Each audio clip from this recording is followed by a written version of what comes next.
அனைவருக்கும் வணக்கம். இன்றைய பதிவில் பாவ காரகத்துவங்கள் வரிசையில் பாக்கியஸ்தானம் மற்றும் இறையுருள் ஸ்தானம் என்று சிறப்பித்து அழைக்கப்படுகிற 9ஆம் பாவத்தின் காரகத்துவங்களை தான் காண இருக்கிறோம். 9ஆம் பாவம் லக்னத்தின் திரிகோண பாவம் என்பதால் லக்னத்துடைய காரகங்களை மிகவும் சிறக்க வைக்கக்கூடிய ஒரு உன்னதமான பாவம். ஜாதகருடைய அதிர்ஷ்டத்தையும் இறையருளையும் தெரிவிக்கக்கூடிய பாவம். கடந்த காலம் மற்றும் முற்பிறவியில் ஒருவரின் செயல்களால் அவருக்கு இப்பிறவியில் அனுபவிக்கக்கூடிய அதிர்ஷ்டம் மற்றும் நல்ல தீய பலன்களை நிர்ணயிக்கக்கூடிய பாவம் தான் இந்த 9ஆம் பாவம். எனவே 9ஆம் பாவத்தை பாக்கியஸ்தானம் என்று சிறப்பித்து கூறப்படுகிறது. உடல் உறுப்புகளில் இடுப்பு, புட்டம் போன்ற உறுப்புகளை குறிப்பது. உறவுகளில் தந்தையை குறிக்கும் பாவம். தந்தைக்கு காரகம் வகிக்கக்கூடிய சூரியனும் இறையருளுக்கு காரகம் வகிக்கக்கூடிய குருவும் 9ஆம் பாவத்தின் காரக கிரகங்களாகும். ஒருவருடைய ஜாதகத்தில் அவரின் தந்தையை பற்றி, தந்தையின் நிலையை பற்றியான முழு விவரங்களையும் தெரிவிக்கக்கூடியது இந்த 9ஆம் பாவம்.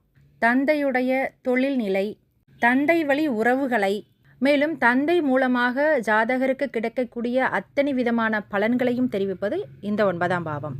மேலும் சொத்துக்களை, பரம்பரை சொத்துக்களை குறிப்பதும் இந்த 9ஆம் பாவம்தான். லக்னம் என்பது நிகழ்காலம் என்றால் 5ஆம் பாவம் என்பது எதிர்காலம், சந்ததிகளை, குழந்தைகளை குறிப்பது. 9ஆம் பாவம் என்பது தந்தையை குறிப்பது. அதாவது லக்னத்தின் முன் திரிகோண பாவமான 9ஆம் பாவம் என்பது நமக்கு முன் தோன்றியவர்களான தந்தையை, மூதாதையர்களை, நம்முடைய பரம்பரையை குறிப்பது. எனவே ஜாதகருடைய உருவம், நிறம், உடல் அமைப்பு, இவர் இப்படித்தான் இருப்பார் என்று அறியக்கூடிய மரபணுக்களை தெரிவிப்பது இந்த 9ஆம் பாவம். ஒரு உயிரின் பண்புகளை குறித்த பாரம்பரிய தகவல்களை கொண்டதுதான் இந்த 9ஆம் பாவம். இறையருளை தெரிவிக்கும் பாவம் 9ஆம் பாவம்.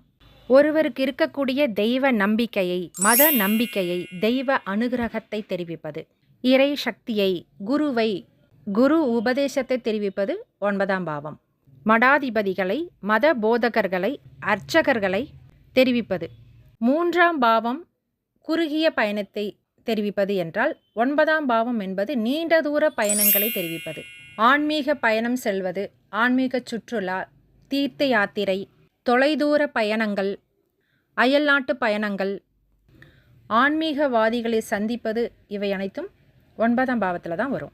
குலதெய்வத்தை குறிப்பது 9ஆம் பாவம். சுப காரியங்கள், தெய்வ திருப்பணிகள், தியானம், பிரார்த்தனைகள், சத்சங்கம், மத சம்பந்தமான உயரிய காரியங்கள், அதனால் ஏற்படக்கூடிய நன்மதிப்புகளை தெரிவிப்பது, பூர்வ புண்ணியங்களை தெரிவிப்பது, மேலும் முற்பிறவியில் செய்த பாவ புண்ணியங்களால் கிடைக்கக்கூடிய நன்மை தீமைகள் அனைத்தையும் தெரிவிப்பது இந்த 9ஆம் பாவத்தின் மூலமாக தான்.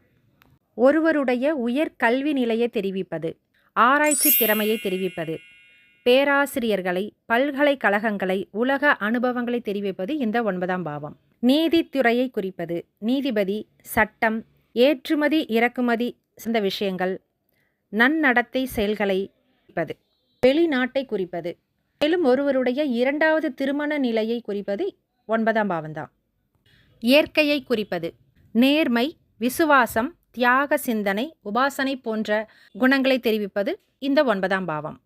அனுமானத்தை, யூகிக்கும் திறனை தெரிவிப்பது இந்த 9ஆம் பாவம். அதாவது பின்னே நிகழக்கூடிய ஒரு விஷயத்தை முன்னமே அறியும் ஆற்றல், இந்த மாதிரியான ஒரு சிறப்பான ஒரு சக்தியை, மெஞ்ஞான சக்தியை, தெய்வ நம்பிக்கையை தெரிவிக்கும் பாவம் தான் இந்த 9ஆம் பாவம்.